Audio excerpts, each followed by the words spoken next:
Hi, my name is Amanda Panacea, and you're listening to the Healer Revolution podcast. This is a community for self-healers, biohackers, practitioners, and any other helping professionals. You're in the right place if you're seeking conversations about how pain becomes passion, the connection between physical, energetic, mental, and our spiritual self, finding your body's ancient wisdom, the latest biohacking technologies, clinical research, and if you just want to nerd out about complex biochemistry and quantum physics.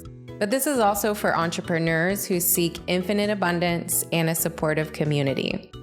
So pour a cup of King coffee or Sisters tea and let's join the revolution.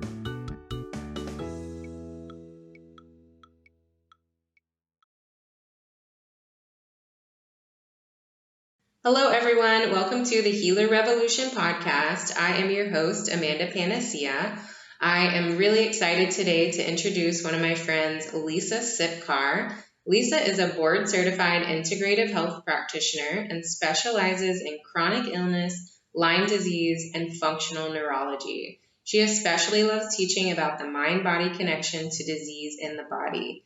Lisa is also a mom, a music lover, an artist, and a bookworm. You can find her having a dance party in the kitchen with her son or doing anything outside. I hope you really enjoy our conversation on functional neurology, the nervous system, and all things healing from chronic illness. Hi, everyone. Welcome to the Healer Revolution. I am Amanda Panacea, and I'm really excited today to introduce my friend, Lisa Cipkar. She is a fellow practitioner, and she is just well-versed and educated in so many different modalities. I'm really excited to hear her story and kind of get to know what exactly all these modalities are that you've kind of like incorporated into your practice. So, hi, Lisa. Hi, thanks for having me. Yeah, you're welcome. So I know that we've done a few sessions together before in the past. I saw you once for functional neurology, which was really fascinating, and I'm super into that stuff. But first, I love to just hear your story. I know you got here for some reason, Lyme, mold, etc. So if you want to just take the floor and kind of explain how you got here, that would be awesome.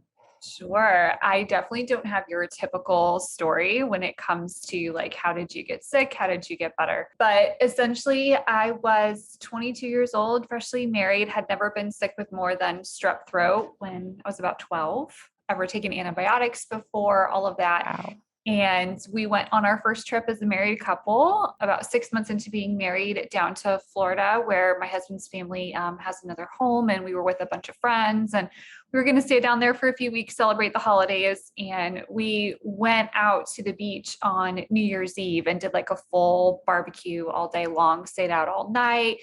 And I remember getting bit by mosquitoes. And what was really strange was those mosquito bites were swelling instantly, the size of a silver dollar. They were huge and they were all over my body. And I thought, well, that's really weird. But you're having fun. You're not thinking anything of it. And long story short, woke up the next afternoon, right? Because it's New Year's Eve, you're up all night. It was a long day. And I just did not feel well. And I thought, I'm dehydrated. We stayed out. I didn't get enough sleep. I just kind of brushed it off. And from that day on, it was like a switch flipped for me, and I was super dizzy and I couldn't stand up, and just being outside with the wind blowing around my ears made me feel like I was going to faint. And we were living in Canada at the time. And so we started going to see the doctors there like you normally would with, hey, something's really wrong with me. And they knew something was wrong with my kidneys and they couldn't figure out what was happening. And then I started having problems with my ovaries. And so as far as we knew was I had a really weak, right kidney. I was really susceptible to sepsis. Here's a bunch of antibiotics. And then my bladder started going. And when the bladder starts being affected, your whole quality of life just goes, down the toilet. And it was really getting to me in a lot of different ways. So we went through all the different modalities. I even branched off to naturopathic medicine and a Chinese medicine doctor about 45 minutes away, which was really difficult for me because I could not drive. And that was, I would go see him and I would barely make it home. The whole right side of my body would be numb and I would sleep for 2 or 3 days. And I would gather myself back up and go back and do it all over again. So no answers other than, we really know your kidneys are the problem. And then these are other parts of your body that are being affected. And that went on for several years. And finally, my parents who are here in Ohio were just like, please just buy American health insurance, just for a couple of months, come home, see, we had some family friends. One doctor was like a kidney specialist and, come see him and, see whoever it is you have to see and just try to get some answers. Cause obviously you're not finding them up there. And they were really worried for me. I was getting really sick, a lot of ER trips. I had 2 miscarriages without even realizing that I was even pregnant until I got to the ER, for something completely different. And so I did that. I started crossing the border every week, seeing doctors in Ann Arbor, Michigan, and then coming down to Ohio and finding doctors. And as soon as I went to go see that family friend, he was like, it's not actually your kidneys. It's something that is being deposited into your kidneys. And soon after that, we started to get a lot of answers consecutively. And about 18 months into coming to the States, I found a functional medicine doctor who was my first intro into like, oh, you can kind of pull from all of these different modalities, right? And make it work for you. And it felt really custom and I felt really seen for the first time in a long time. And he was doctor number 31. In 6 years. And so he took a look at me. We did hours and hours and hours of testing. And finally he was like, you know what? I can't help you, but I know who can.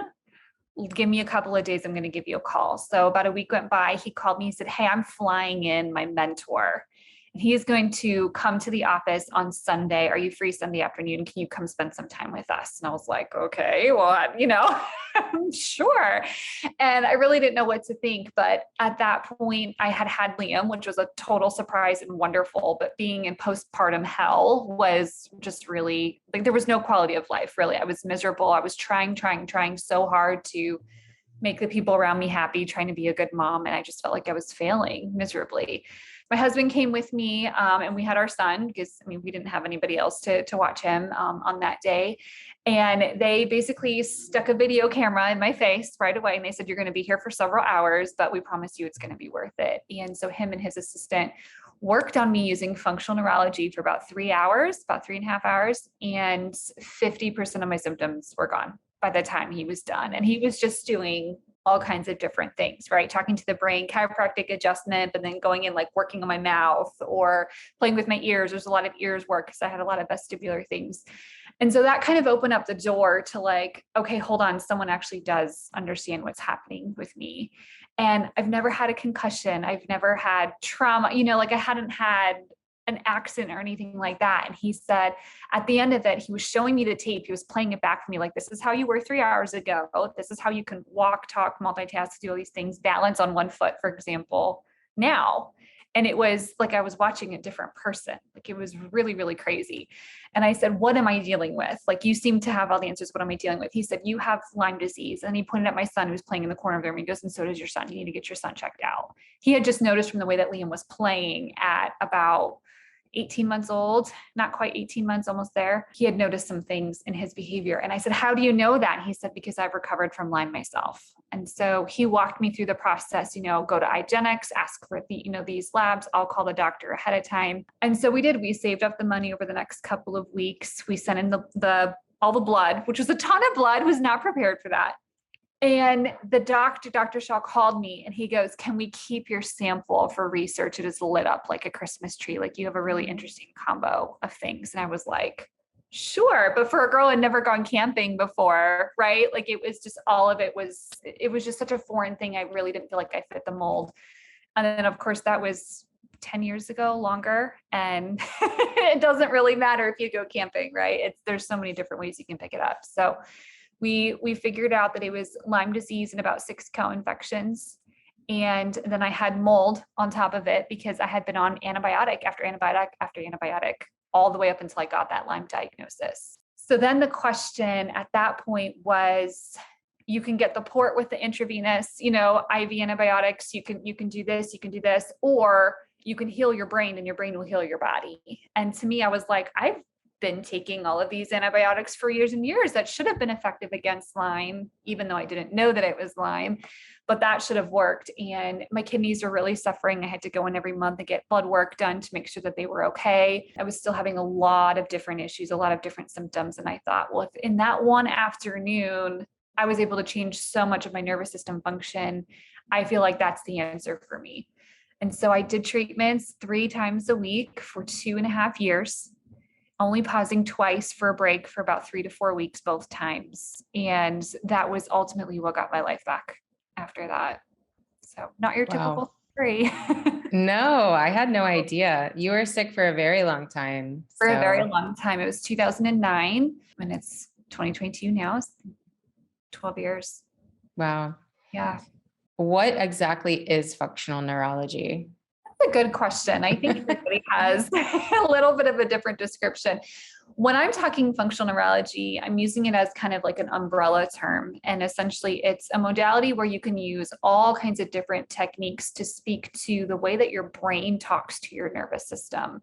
And in correcting that kind of like broken software, for example, you can then fix the hardware of the computer, that being your brain. And it has so many things it has to do in a day in terms of sorting out signals and sending things to the right pathways, right? There's a lot of inflammation and just dysregulation in those electrical circuits that can become a problem. So with functional neurology, you can use different parts of the body to give the proper feedback pattern to the brain and essentially teach the brain, oh yeah, I forgot how to do that. Let me try to do it again this way. And then you can smooth out a lot of that miscommunication that's happening in the body.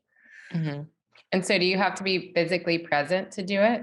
In my understanding for the actual manual side of it, yes. I don't know that there is a surrogate type of technique or anything like that in order to do it. But I will say that there's also a lot of like the beginning principles of it that you can teach yourself. And that has to do with, that parasympathetic work, stimulating that vagus nerve, all of that. But if you were someone who got into a car accident, for example, and you woke up and, couldn't walk properly, like you didn't have the right gait, whether because you broke your leg or, for whatever reason, a functional neurologist is who you want at that bedside when you wake up saying, okay, we're going to teach your body how to walk again. We're going to teach your body how to digest again. We're going to teach all of that. And so a lot of functional neurology looks like physical therapy for the brain. So the office and the therapy room will ultimately be set up to look a lot like a physical therapy type of situation. Mm-hmm. That makes sense. Yeah. So interesting, because you said you were not really sick before this, which is definitely unusual for this space. I feel like most people have I used to get sick a lot, or I was already very sensitive. So do you think that being exposed to Lyme and co-infections and that amount that you might have that night with the mosquitoes, do you think that is what, it was like a shock? It was like your car wreck? As a practitioner, I don't know that I could say yes. Okay. At the time, that was probably, I would say the first 5 years of that experience is probably what I lived with, because it was like, I was fine. We went and had a great time. And then I woke up the next day and I was very much not okay. And I was really afraid too, because I had never not been able to trust my body, or I had never really felt strange before. I truly hadn't. I didn't know what anxiety was. I didn't know what some of those typical things a person might, feel physically growing up. But I think my personality type had a lot to do with it. I'm like Enneagram 1, very type A, oldest of 8 kids, always taking care of others, and a huge people pleaser. And I think a lot of what I was swallowing and tapping down and burying physiologically was what allowed Lyme to knock me over the way that it did. Like the door was open for it. And I think that's ultimately what happened energetically. Mm-hmm. Yeah, that makes sense. I'm glad you brought that up, because I was going to ask you about, so nothing really bad happened in your childhood? Honestly, we moved a lot. Like if you ask me, what was the one thing that bothered you about your childhood? We moved a lot. Mm-hmm. And then my rational brain wants to kick in and be like, but we always stayed in the same town. Like I changed schools every single year from 3rd grade to 7th grade. We finally stayed in place after that. But I came from a really loving family. We traveled a lot and I really loved that part of life. I had a lot of siblings. I always had playmates. I had a great extended family. We're still really close, even to this day. So if you ask me what happened to you, I really couldn't answer that for you, other than we moved a lot and that part really stunk as a young kid. Yeah. But very, very interestingly, you brought up your personality type and that go-getter You probably are really good at fixing things and a really great problem solver, which I already know you are. But I also think that that might be why some of us get stuck in that chronic illness loop, because you start like, you have to figure it out. You're dying to fix it. And your whole life becomes like trying to figure it out and researching and trying to fix what's wrong with you. I think we carry that into the future too, right? We want to stop that amount of suffering for the person behind us further on down the path. So then we turn around and say, I want to serve this space somehow. And that comes with its own set of struggles. Yeah. I mean, that's really the goal for this podcast, is to like pass it on to the next person and to show those really amazing transformation stories of people who figured it out. And it's not usually what you think it's going to be. You know, most people that I've been speaking with, and I'm sure you resonate with this as well, it's usually the emotional stuff, the figuring out the nervous system, which goes back to that functional neurology. It's not usually like, I found veganism and it changed my life, or I took this one supplement and it was the thing that really knocked it out of the park for me. It's usually like a whole entire like personality, lifestyle change. Mm-hmm. For me, it was things would happen and I wouldn't say how I truly felt. And that isn't something I put together until probably about a year and a half ago. And I could see the correlations now looking back, you know, things that weren't so significant, but my feelings were significant. I just didn't know to treat them that way. I wasn't taught that. I wasn't modeled that. And all of that was trapped down in me. I mean, it's no wonder I'm still healing my liver and gallbladder. Like all of that is still in there. Yeah. Yeah. I also resonate with that. I look back at my old romantic relationships and I'm like, I didn't even tell them the truth about how I felt. Like, I didn't even know how. Yeah. Yeah. It's a really foreign frontier for us growing up. And then it's kind of a wonder that we end up in the field that we are, you know, trying to help so many different people because we're shouldering that weight for them too. Mm-hmm. Yeah. Beautifully said.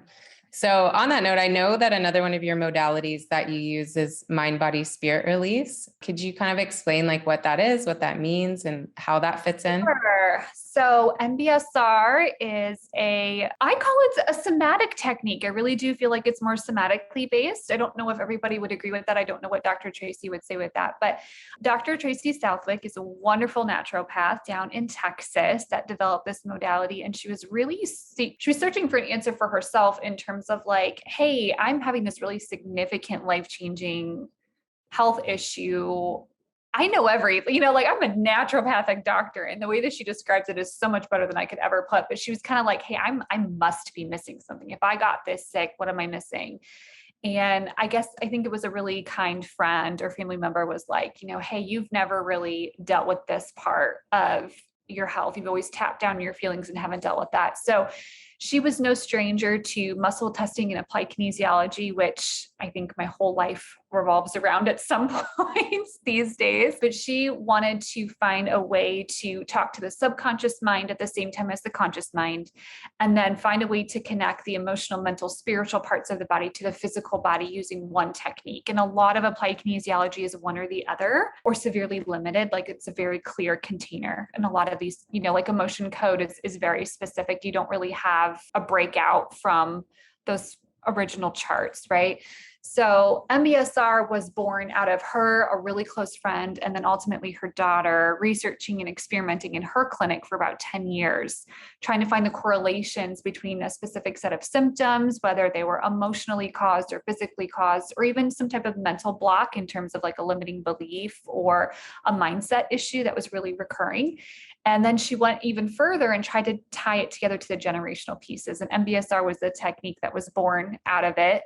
I've been doing muscle testing for 10 years at least now. And I love the technique because it really does tie everything together in one piece in a very cohesive way. And so when I was asked by a friend of mine to consider taking the very first certification class with her, it was like an immediate yes. There was something about it that just really resonated. And just from Dr. Tracy's explanation of what it could touch on, I got really excited because the cases that come across my desk are, you know, similar to yours, tend to be a lot more complex. And we're dealing with people that have been sick for a really, really long time. And it felt like a really good technique to help uncover some of those pieces.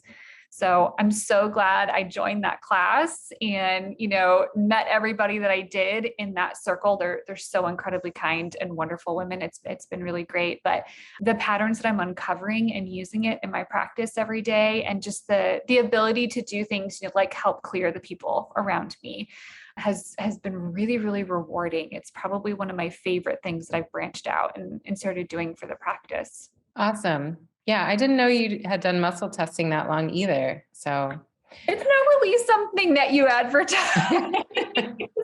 People think, like, if people don't understand quantum entanglement and what goes on, behind the scenes, they don't really get it. But my chiropractor, that is the way that she will adjust, is only through that way. So the first thing she checks is the mental and emotional body before she'll even put hands on you on the table. And I always tell her, if you move, I'm going with you, because her adjustments are so thorough and they're so gentle. But I leave feeling completely complete. And there's a lot that I've learned from her that I've been able to pull into MBSR. But my very first chiropractor back in Canada was the one who taught me how to muscle test. When he saw how sick I was getting, he was trying to give me some help and like, okay, if you have a question on, do you take this or do you try this? Here's a way you can do it. And then from there, I just started playing around with it. So when I started my practice, it was more of just a way to just confirm, am I on the right track? And I started bringing it in with my clients about 4 years ago. So about halfway through, I started feeling more confident in it. Yeah. So that is definitely one area that I am not confident at all. And it takes practice. Yeah. Of course it does. I don't know if you have any tips or like how to get started with muscle testing. Oh, that's a good question. I think the framework is really important to remember. So you have to be in a good place to do it in the first place. At least I would never automatically assume that my answers are always going to be the right answers. If it's first thing in the morning, if I'm not hydrated, if I don't have enough minerals, if I'm carrying a bunch of stuff in my head, that I'm ruminating on, I'm not going to be relying on my answers. So I think that piece, just preparing yourself for it, is really important. I never clear myself. I never muscle test for myself. That I just don't think is a good idea. I also don't do it for my son either. So if there's something that I want to muscle test, I am asking someone who I feel like is connected to us really well to ask the question instead, which is usually one of our doctors. And then the last thing I'll say with muscle testing is just about anybody can muscle test. But if you want to be really great at it, there is a right and wrong way to do it, if that makes sense. And I hope I'm not stepping on toes by saying this, but you do have to have a relationship of some sort with the person. There are some very basic things I feel like you should know, but along the lines, like if you're searching for some really deep answers and you want muscle testing to be the modality that helps you get there, I think the order of the questions you ask, how you ask them, and the specific phrasing of the questions are really important. I think that's what kind of sets you apart in terms of being someone who's really naturally gifted in the area of muscle testing. I know some great doctors who, just by talking to you on the phone, like one of my doctors would be like, you need this, this, and this, and I'm going to send you a script for this. Be like, okay, great. Thank you. And he was right every single time. But there are a lot of people who rely on it so heavily. And if you're that type of person, I feel like the practitioner that you're working with, there's a right way to go about it in terms of asking those questions and just making sure you're truly working with the body as a whole in the way that is going to work for you. Because you can muscle test for an ideal dosage, right? But that doesn't mean that that's your ideal dosage in that moment, right? You might not be able to tolerate what you were supposedly muscle tested for. So I feel like there's some safeguards and things that should be in place in that area. Have you had to give up coffee for health reasons?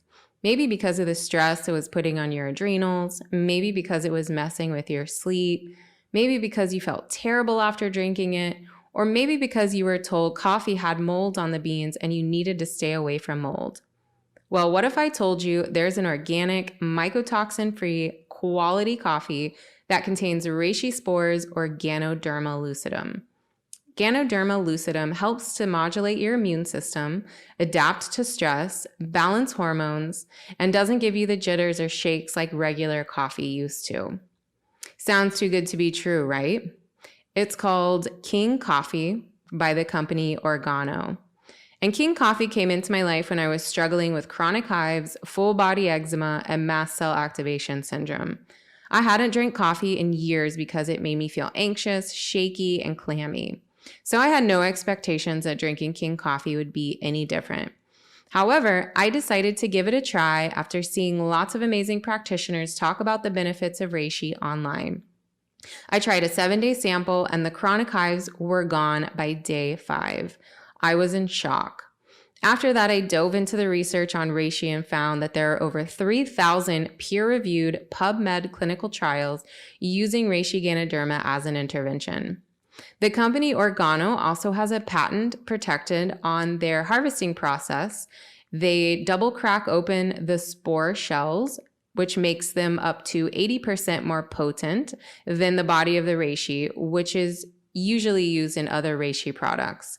This also makes the spores 90% more bioavailable for your body to use. If you would like to try King Coffee, visit thehealerrevolution.myorganogold.com, or for a 7-day trial, you can check out my link tree on my Instagram at Amanda Panacea.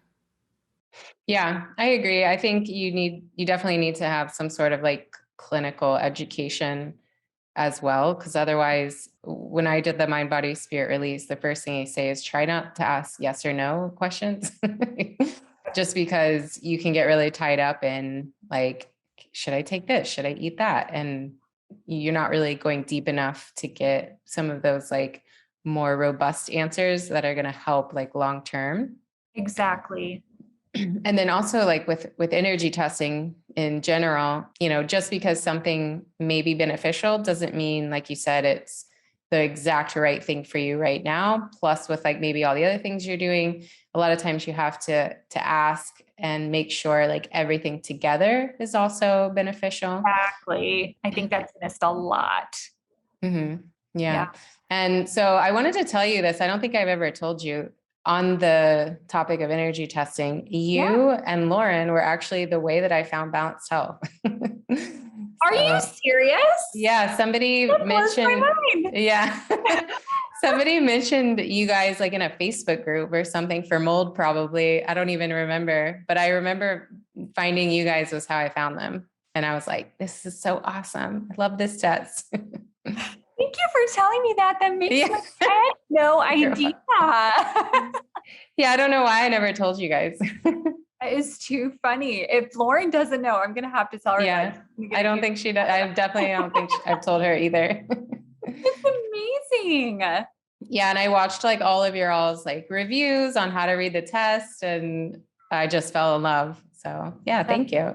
Oh my gosh, that was Lauren. That wasn't me. She was the one using it in her clinic for sure. And then the patients were like, "Can you read these two? I just got them." And the beauty of CBH's reports, I think, is just, you couldn't say enough about the report, because it just helps the patient like so much understand what's going on. But then there's so much that us as practitioners can see that a normal client wouldn't be able to decode on their own, right? So I remember when she started like really using them a lot for some of the tougher cases coming in the clinic, I had clients at every checkup like, "Can you read this for me and tell me what's going on?" And I was like, "All right, this is really cool. I have done this type of testing before, but I don't know these reports. I need to find out more." And I'm so glad I did, because you guys have been wonderful to work with. Awesome. Yeah. Are you still using them? Is that still part of your like buffet of expertise that you have? Buffet. I like that word. It is. I use them a lot for my pediatric cases, because kiddos they just can't communicate what they're feeling the way adults can, right? So I'll use them. But if I get a case that is particularly complex, or maybe that person just doesn't feel like they've been making progress for a while, I'm going to find the answer in a Creating Balanced Health scan. Always, 100%. I can rely on it. And so I do use them a lot. Awesome. Yeah. So we've covered a lot. So you use the Balanced Health scans, you do functional neurology, mind, body, spirit release. What else do you have on your plate right now? Like what else do you offer clients? I do a lot of the like emotional hand holding, a lot of working through the mental blocks. I really enjoy those conversations. For whatever reason, I have it's easy for me to see like, oh, you're feeling and struggling with this emotionally. Well, that's this symptom physically. So that mind body connection is somewhere that I love, love, love to spend time on. And it's really helpful to help educate a client on that, because then they start to understand like, oh, like this actually started like 3 or 4 years before I actually got physically sick, right? And then in that conversation, you're teaching them what to look for in order to never be that sick again. And that's something I'm really passionate about, is like, no, you're never going to be this sick again. If we're working on the foundations and the drainage and the emotional stuff and the nervous system support, like I feel like a lot of the answers and the turnaround like is in that area. Oh yeah, I completely agree. And that's what I recently had a mold situation, kind of like you did, definitely not as badly as you did, but that was, yeah, but that was the first thing I told myself was you're not that person. Everything's totally different. You're never going to get that sick again. You have so many tools. You've reversed so many things. You've transformed like your mindset, your nervous system. So you don't ever have to worry about it again. And I think that really helped. I didn't have a single mold symptom during that time period. I loved when you shared that you didn't have a single symptom or anything. I loved it. And I thought it was so courageous of you to even say, honestly, because there's a lot of people out there that wouldn't receive that very well because they just wouldn't believe that it is possible. But something you're so great at is just being like, this is life. I'm going to live it. I'm going to keep moving forward. And I think your entire story is super inspiring, but I thought that was especially brave. Oh, thank you. I didn't even think about that. I just wanted to prove like it is possible. It is possible. Yeah. Yeah. Cause you get so scared, like, oh my gosh, I have this gene, I have methylation issues, I'm sensitive, and that becomes your identity. And that becomes like the story you have to tell to all these doctors and practitioners over and over and over, as you, I'm sure, aware of and resonate with this as well. And the more you say it, the more it ingrains into that subconscious, like, this is me now, but it doesn't have to be that way. And sadly, a lot of people get stuck there. And, part of the work that you do and that I do is, like, you kind of already touched base on, walking people through that like emotional aspect of going through all this crap. Yeah, I think I definitely fell into that kind of like identifying with it, thinking I had a death sentence type of framework, especially in the beginning when I finally got all those sheets of paper saying like you're positive for Lyme, like every page was like a positive result for something. But I also think that was the benefit of doing functional neurology as my like treatment moving forward, because it was about the brain and the nervous system the entire time. And because I was so focused on that and I was doing that for 2 to 3 hours, 3 times a week. And in between, I was so exhausted. All I wanted to do was be a mom and sleep. Like that was my core function. I didn't really fall into some of those negative patterns where you're surrounding yourself with people who are sick and only sick. And I think that was another benefit to choosing that type of treatment method that I had no idea the ramifications of until now that I'm out on the other side. Not to say that I can't connect with people who have been there. I think I did have a lot of experience with that. But when you're able to teach your brain, hey, this is possible, this is possible, this is possible, then healing becomes possible.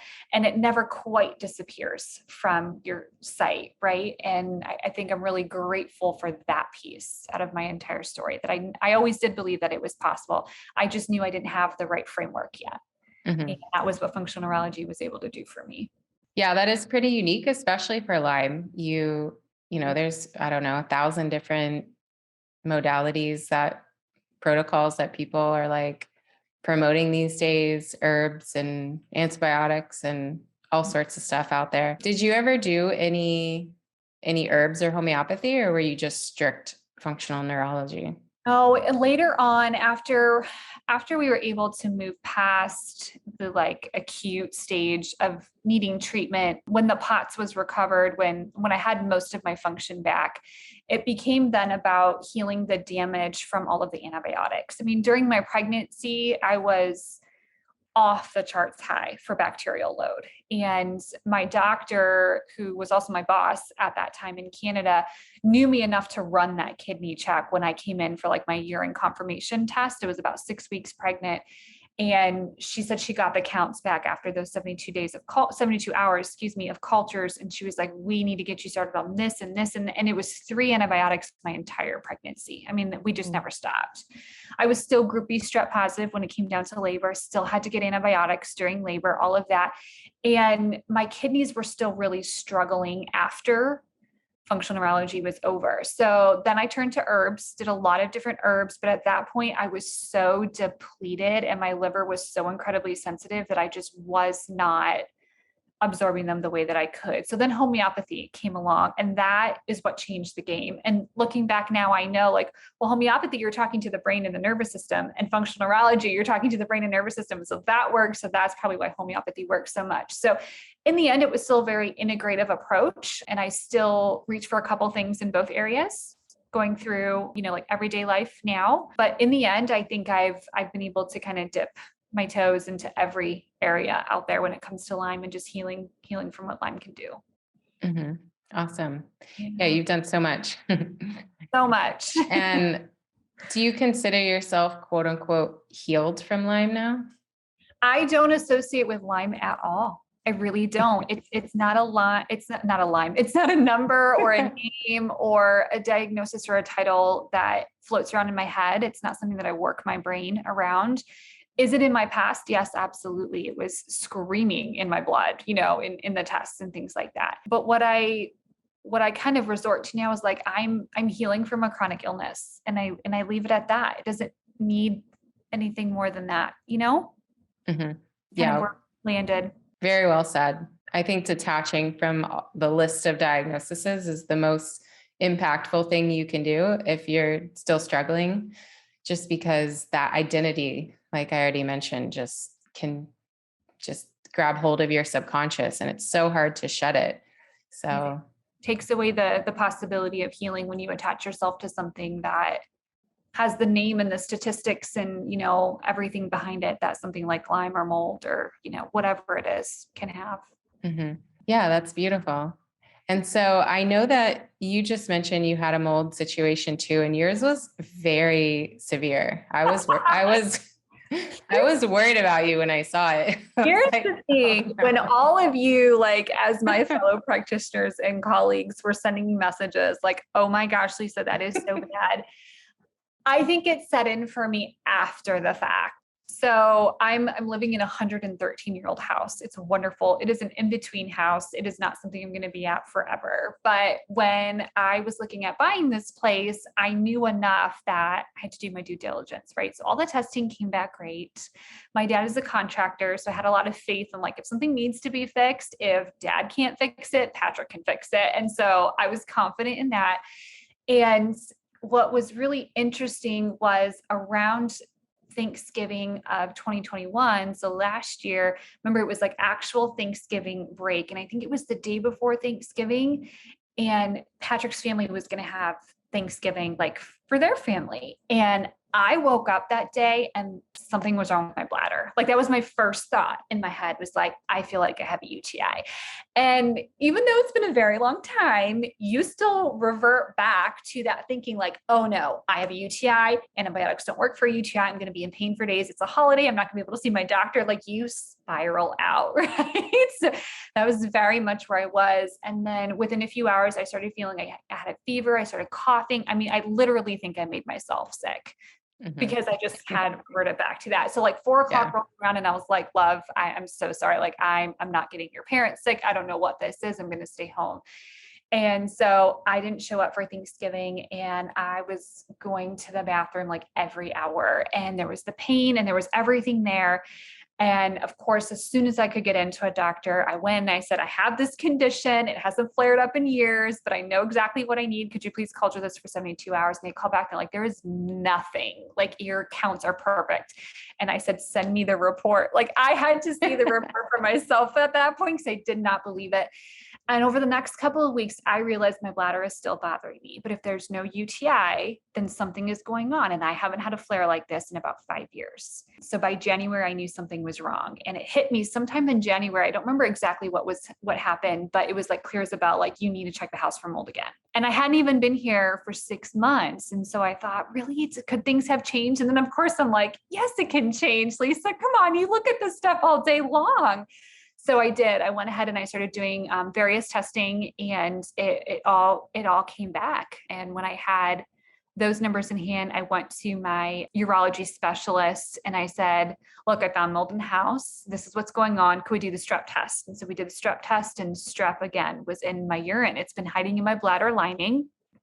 And so I said, okay, that's all I need to know. We have to get the house looked at. So thankfully, finding a great person and to do it wasn't too difficult. And he got in about 3 weeks after we first talked to him. He got in here. But when he called me the day of, he was like, "Hey, we're done. Do you want to come home?" And I was like, "Are you sure?" I was like, "There's no way. It's a 100-year-old house. There's no way."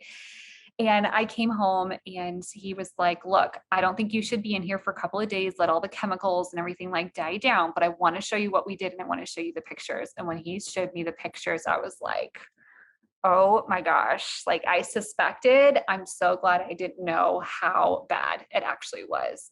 But I will tell you, once we were back in the house and things had like kind of calmed down, I'm sleeping like a rock. My bladder hasn't bothered me one day. I mean, so many things are better.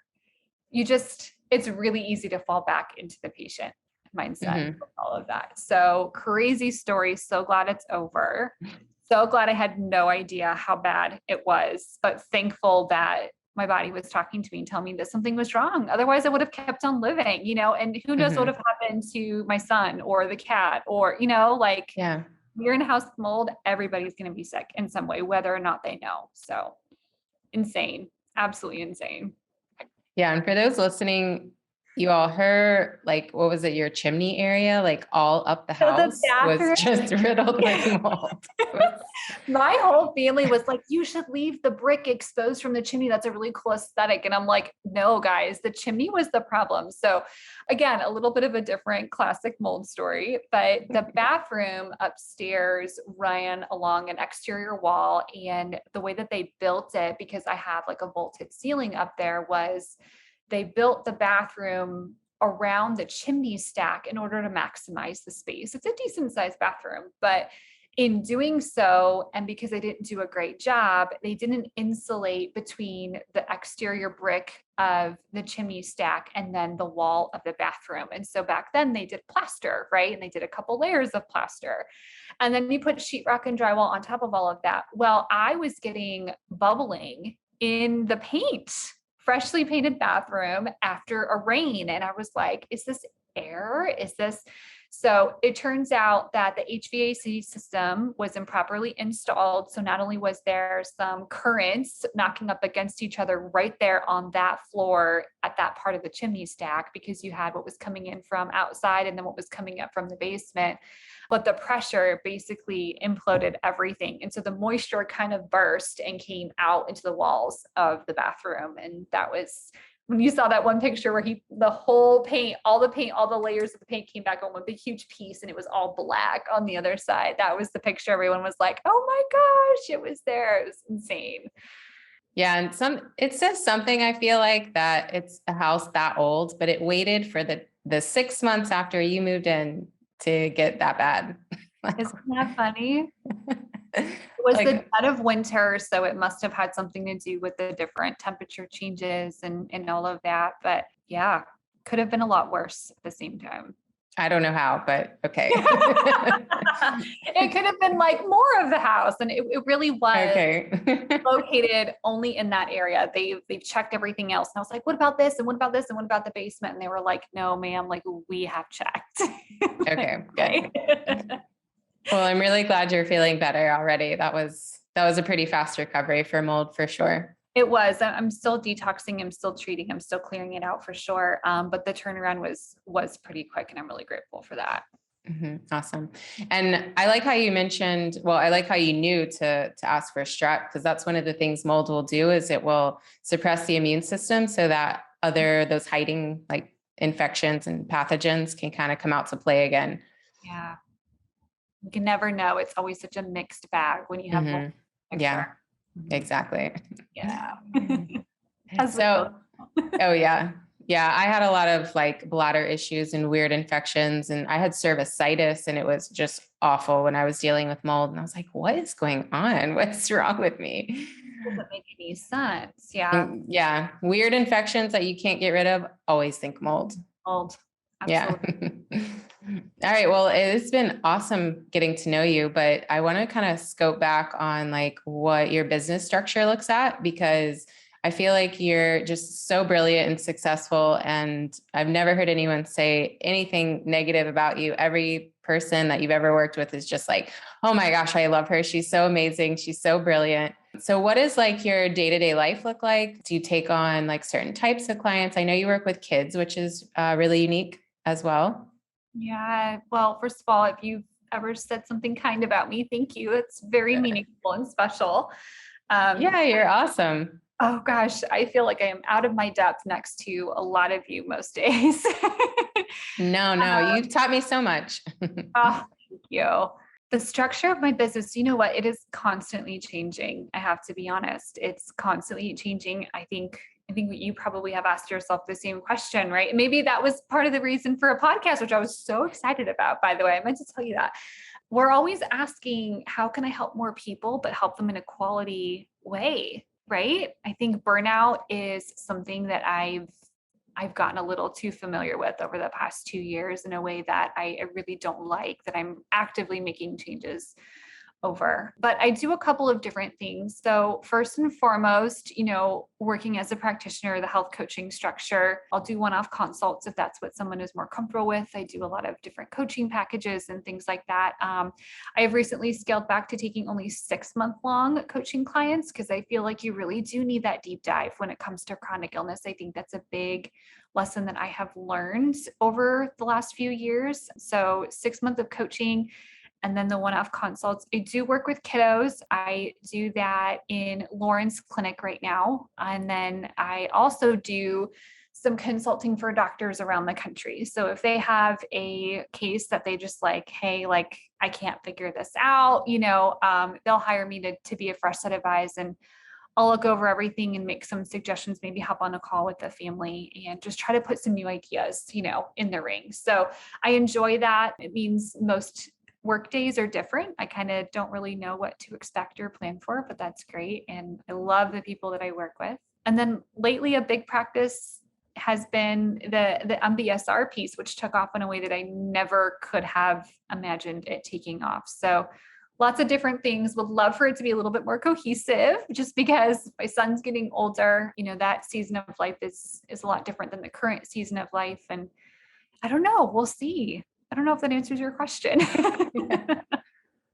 Yeah, it does. Because that's one of the big topics I like talking about too, is that practitioner burnout from just having to be in people's like saving grace. A lot of people are in crisis a lot when you're a therapist or a health practitioner, especially working in chronic illness.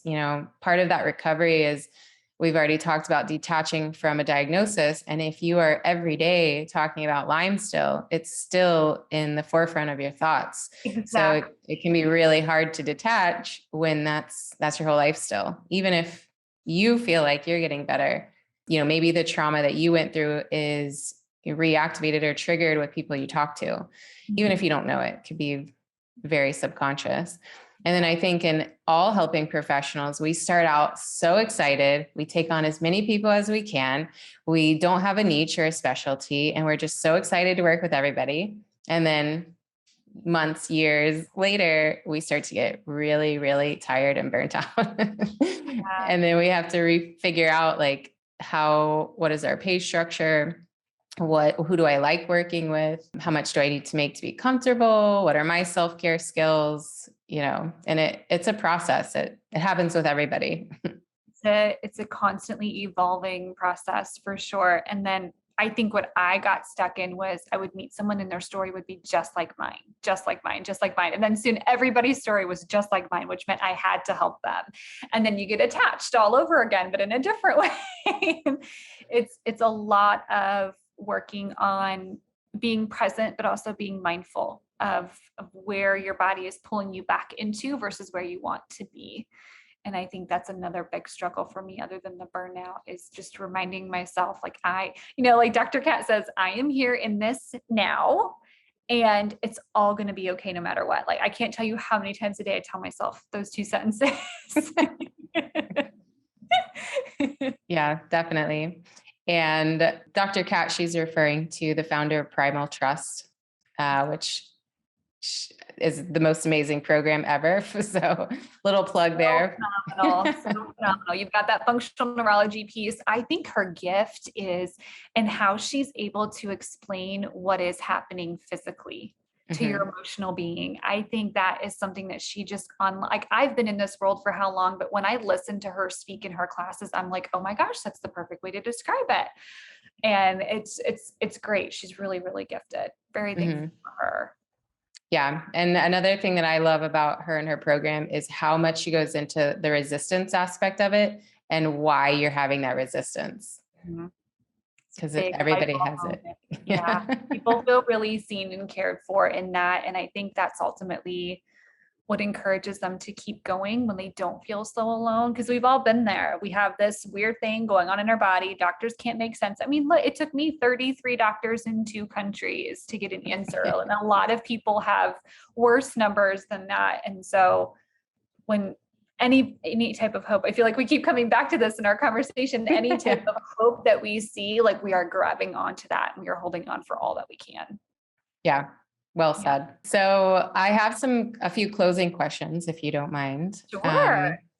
I've been kind of changing them. So I'm going to change it up a little bit for this one. Okay. Because I don't know if I've found like the question that I feel like is the most amazing closing question yet, but work in progress. One thing I do like to ask is, what has been your biggest life lesson? Like the thing that you're just like, wow, learning that changed my whole life. This is a little bit still raw for me, but if you can't speak your truth, then you probably shouldn't be in that room. It depends. It matters. It matters who you're around. It matters who's supporting you. It matters who's holding your hand. It matters what you think and feel simply because you're breathing and you're existing and you're alive on this planet. I love it. Beautiful. That one's raw for me too. It's an ongoing, and that's one of the reasons that I wanted to have a podcast to speak, to be honest and open. I love it. I love it. You're going to go far. Oh, thank you. And then another thing I would like to know is, what was your biggest mistake or biggest life lesson in business? Oh my gosh, this is a good Okay, so I talk about this in that business masterclass I was telling you about before we hit record. I did not expect to fall in love with the business piece when I had to do this. I opened my practice out of necessity because of life and what was happening, and I wanted to have a job that I loved while still being a brand new mom. I mean, life was as messy as it possibly could have gotten. And I open up my practice. I'm starting to do all of these different things. And like you said, just wanting to help everybody who came to me, just being very, the eager golden retriever, just loving on everyone type of personality. And I think the biggest thing that I learned was that I deserve to have an equal energy exchange in anything I'm doing in life, but especially business, right? Like, what is it that we get stuck on? Like, I don't deserve to be paid for all of the education I've done and all the hours I'm spending on this case. And like, we get really stuck there. So learning that I deserved an equal energy exchange, whether it was in like the client I was working with or the time that I was spending with someone, because time is the one resource we'll never get back, right? Like it's there and then it's gone. So time with a client was time away from my son. And I was always very, very acutely aware of that. So I think it was honestly learning my value and then learning how to speak confidently in what I needed in order to give someone my time and my attention. I hope that makes sense. Oh yeah, definitely. Yeah. And that comes back to, your pricing. What do you need to feel satisfied in your job? Because once you hit that burnout phase, nothing is worth it. Everybody suffers. Yeah, nothing is worth it. And I think that's something that clients can get really caught on. Is like, oh, you're this much an hour. And it's like, am I that much an hour on the phone with you? Or is it the 3 to 4 hours before the phone call and then the 2 to 3 after, and then the, regular emails afterwards? It looks one way on the website, but there's so much that goes into this job on the back end, and it's not recognized easily. People are in pain, right? Yeah. Yeah. It makes perfect sense when you look at it that way, and all the extra hours of education and plus the life experiences that you bring. Exactly. Yeah. It's a And qualification and then some. yeah, oh yeah. And then plus all the emotional support. I mean, just carrying that as yourself, emotionally supporting other people can be very stressful on your body. Mhm. Yeah, you're modeling in this profession, you're modeling for others.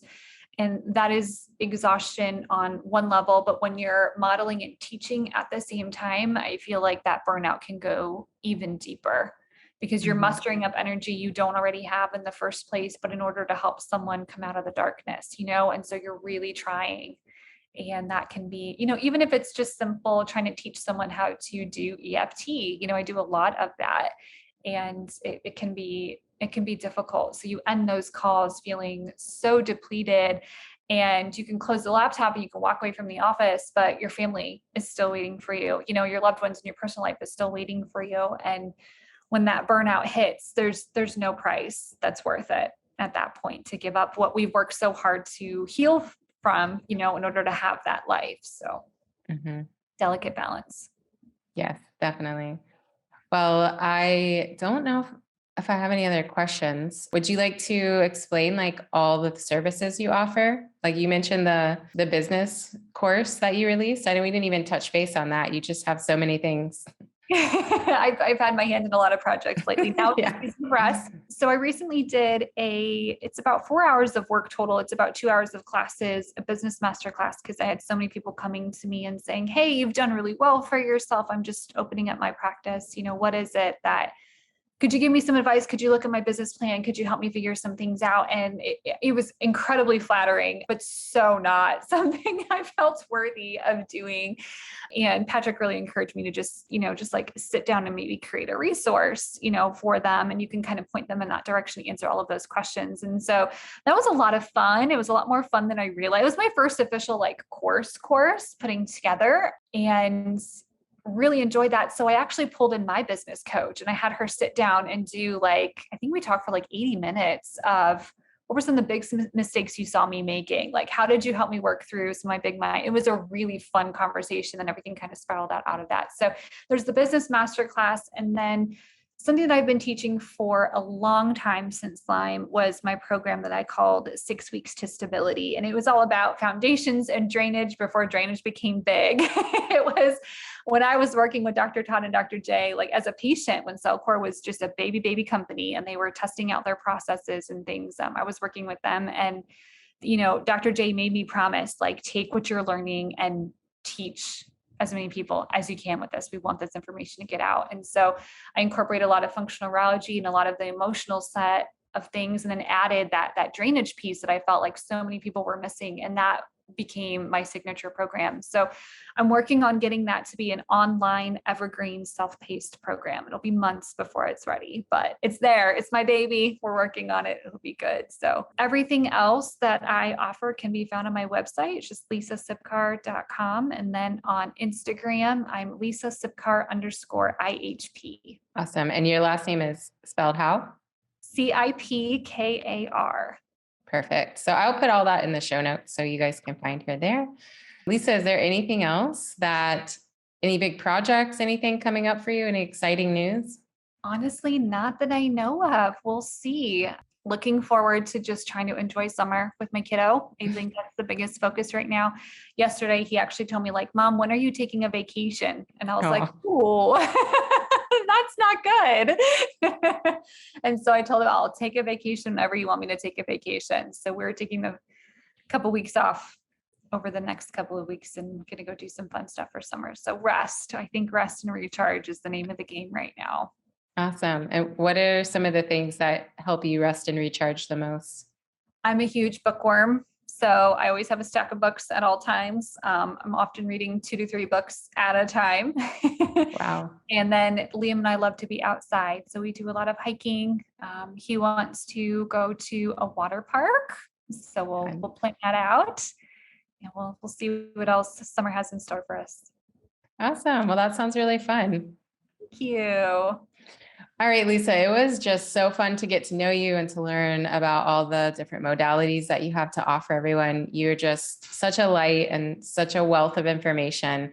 Like I said, I really love learning from you. You've taught me so much, whether you know it or not. I didn't know it. Thank you for Yeah, you're welcome. Thank you for having me and for all that you're doing, and love the podcast. Love that you're sharing your story, which is also, I think, really unique in a lot of different ways, and just bringing hope to so many. There's so many people that look up to you, and I'm grateful to be working alongside of you.